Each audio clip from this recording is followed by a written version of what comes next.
கர்த்தருடைய பரிசுத்த நாமத்திற்கு மகிமை உண்டாவதாக. இந்த வேளையாக தேவனுடைய நாமம் மகிமைப்படும்படியாக ஒரு வசனத்தை தியானிக்கலாம். தேவன் நம்மோடு கூட இருந்து இந்த வார்த்தையை ஆசீர்வதிப்பாராக. 2 ராஜாக்கள் 3ஆம் அதிகாரம் 17வது வசனத்துல வாசிக்கிறோம்.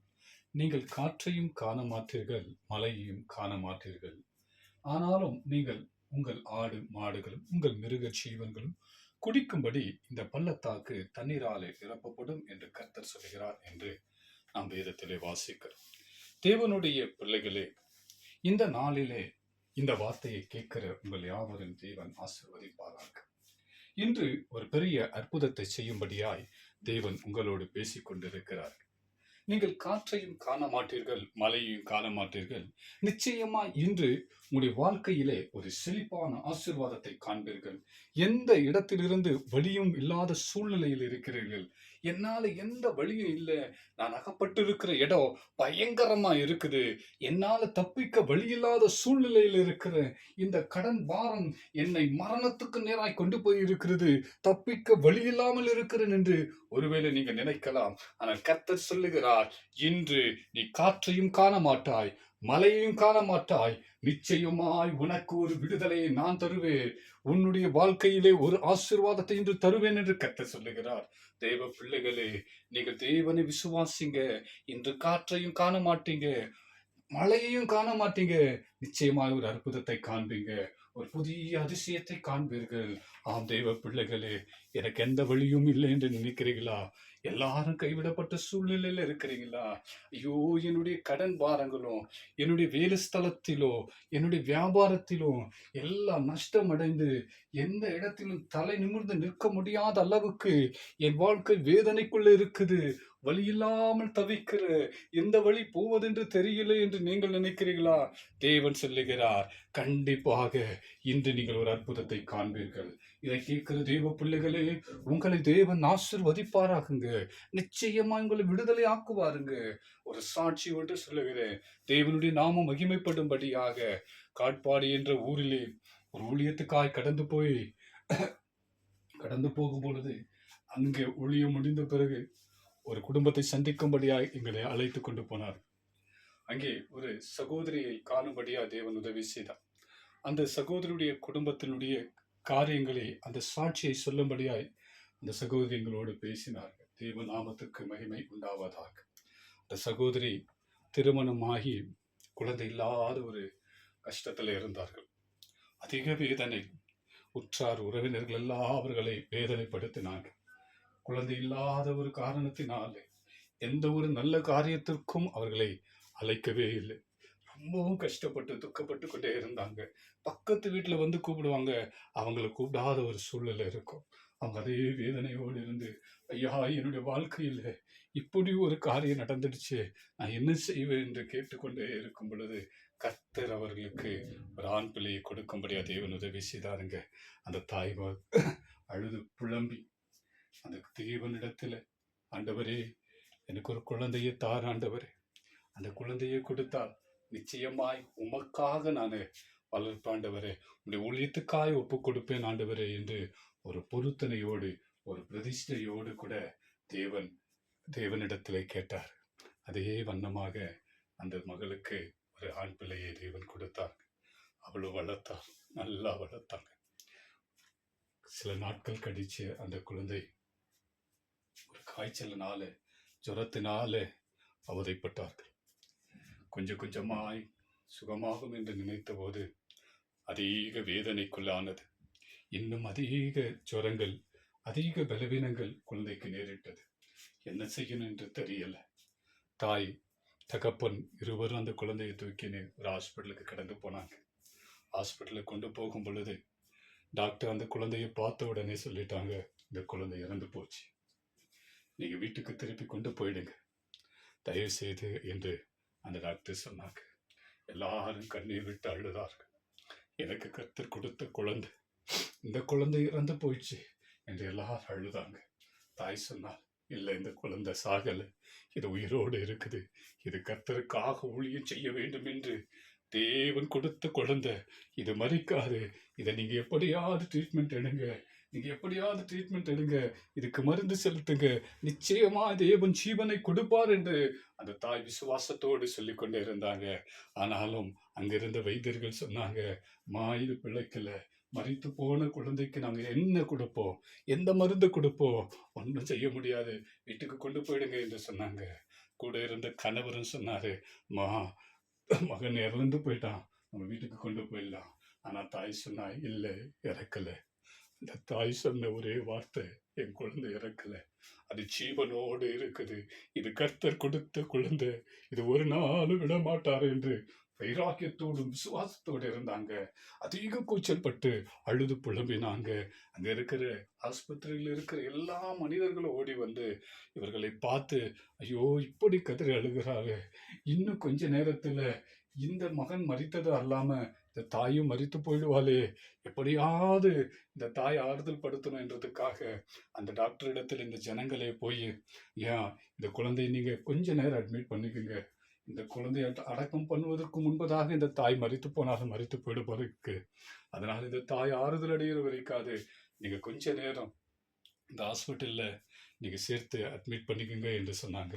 சரி, வேறு வழி இல்லாம அந்த டாக்டர்களும் அந்த ஹாஸ்பிட்டல்ல கொண்டு போய் எமர்ஜென்சி வார்டில் சேர்த்து அவர்களுக்கு வெறும் ஆக்சிஜன் மட்டும் கொடுத்து, வேறு எந்த மருந்து செலுத்தினாலும் உள்ள சேராது என்பதற்காக எதுவுமே செலுத்தாம அப்படி தகப்பனை மாத்திரம் பக்கத்தில் உட்கார வைத்துட்டு டாக்டர் கடந்து போயிட்டாங்க.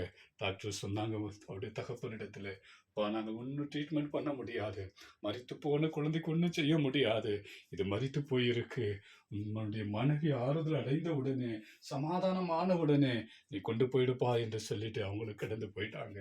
தாய் பார்த்தா ரொம்ப கண்ணீரோடு அழுது கொண்டே இருந்தாள். என்ன செய்யணும் என்று தெரியல.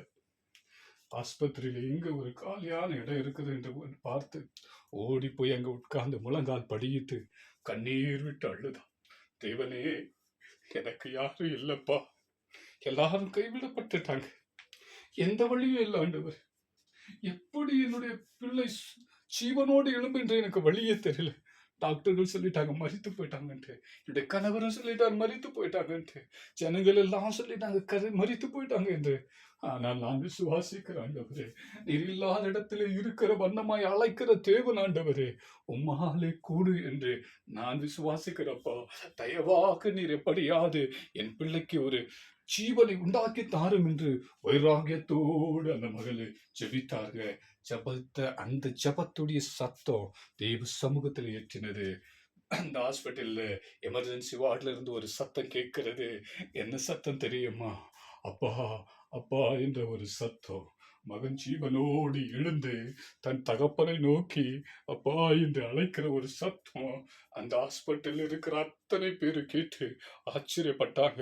அந்த மகளிடத்துல ஓடி வந்த ஜனங்கள் எல்லாரும், எந்த தெய்வத்தை வணங்கின, எப்படி மரித்து போன குழந்தையை நீ ஜீவனோடு எழுப்பின, அந்த தெய்வம் யார் என்று அந்த ஜனங்கள் எல்லாரும் கேட்டாங்க.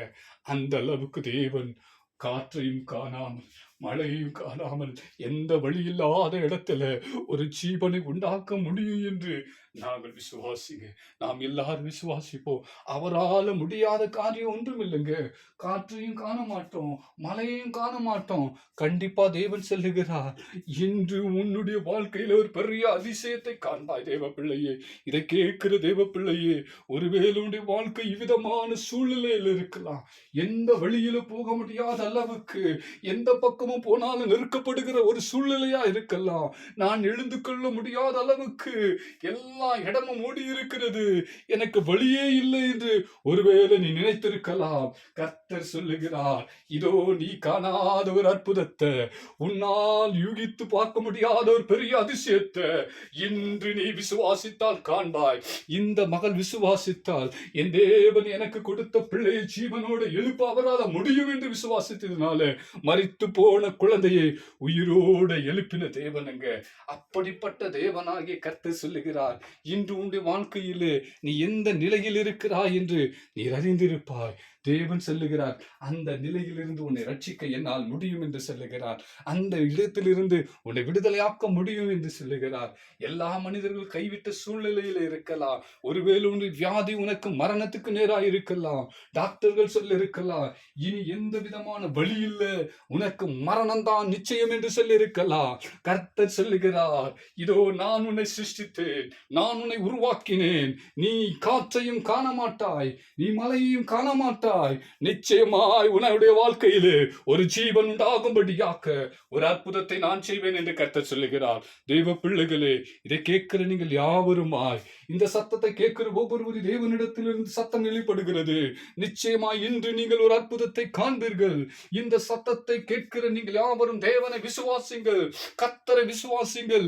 எனக்கு எந்த வழியும் இல்லை, நான் போக வழி இல்லாமல் தவிக்கிறேன் என்று நீங்கள் நினைத்திருக்கலாம். நிச்சயமாய் கர்த்தர் சொல்லுகிறார், நான் வழியை உண்டாக்குவேன், நான் வழியை உண்டாக்குவேன். வழி இல்லாத இடத்திலே ஒரு வழியை உண்டாக்குகிற தேவன் நிச்சயமாக உங்களுடைய வாழ்க்கையில் ஒரு வழியை உண்டாக்கி அங்கே ஒரு செழிப்பை உண்டாக்குவார். கர்த்தர் உங்களை ஆசீர்வதிப்பாருங்க. ஆம் தேவனுடைய பிள்ளைகளே, வேதத்திலே ஒருவரை குறித்து நாம் வாசிக்கிறோம். ஆகார் என்கிற ஒருவர், அந்த மகள் தன் கணவனும் தள்ளிவிட்டார். தன்னுடைய திருமணம் செய்ய வைத்த எஜமானியும் தள்ளிவிட்டால், தன் சொந்த ஜனங்கள் எல்லாம் தள்ளிவிட்டார்கள். தானும் தன் பிள்ளை மாத்திரம் வனாந்தரத்தில் கடந்து வரும் பொழுது, ஐயோ என்ன செய்யணும் என்று தெரியல, எது செய்யணும் என்று தெரியல, இனி சில வினாடிகளில் என்னுடைய மகன் மரித்து போவான் என்று வனாந்தரத்தில் உட்கார்ந்து அவள் எந்த வழி இல்லாமல் அப்படியே கண்ணீர் விட்டு கொண்டே இருக்கும் பொழுது, ஐயோ என்ன செய்வேன் என்று தெரியாத ஒரு சூழ்நிலையில கர்த்தர் ஒரு தூதனை அனுப்பி அந்த மகளுக்கு ஒரு தண்ணீர் ஊற்றை உண்டாக்கினது போல, ஒருவேளை இந்த சத்தத்தை கேட்கிற நீங்க இன்று எந்த வழி இல்லாத இருக்கிறீர்களா,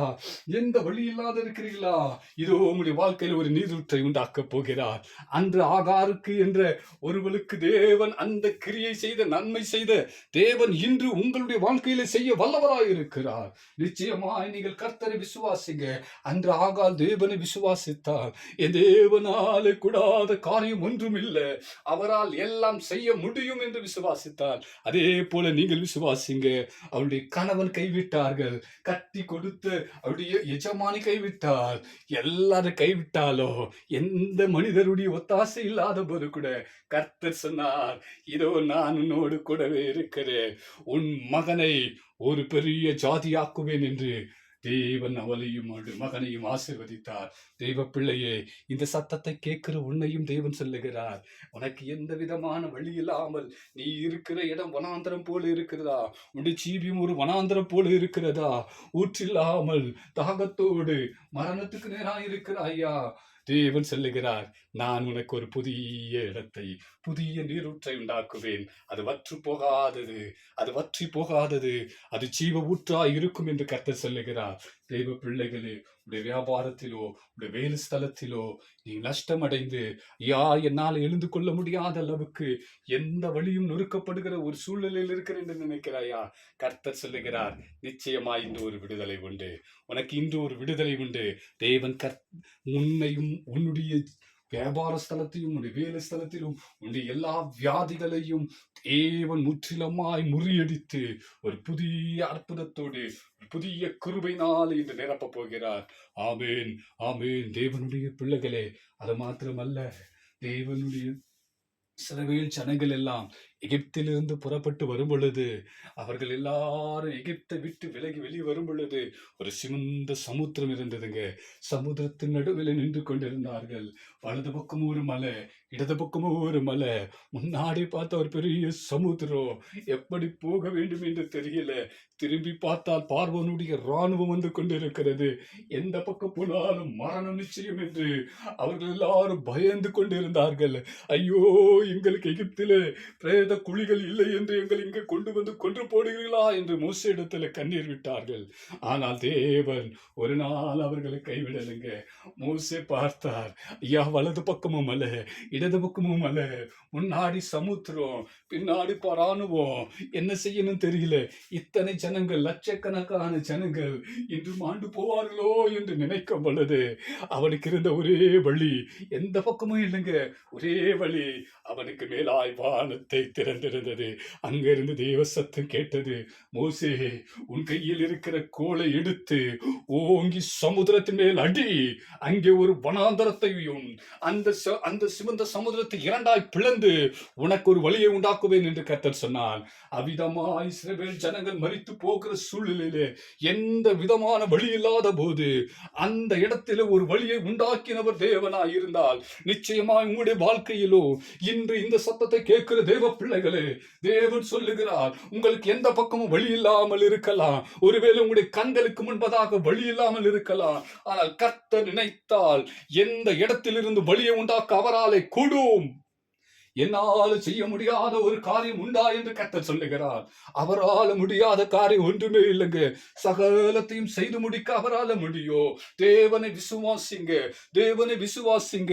உன்னுடைய சொந்த ஜனங்களை நம்பி, அநேகரை நம்பி வழி இல்லாமல் நீங்கள் அவமானத்தோடு இருக்காதீங்க.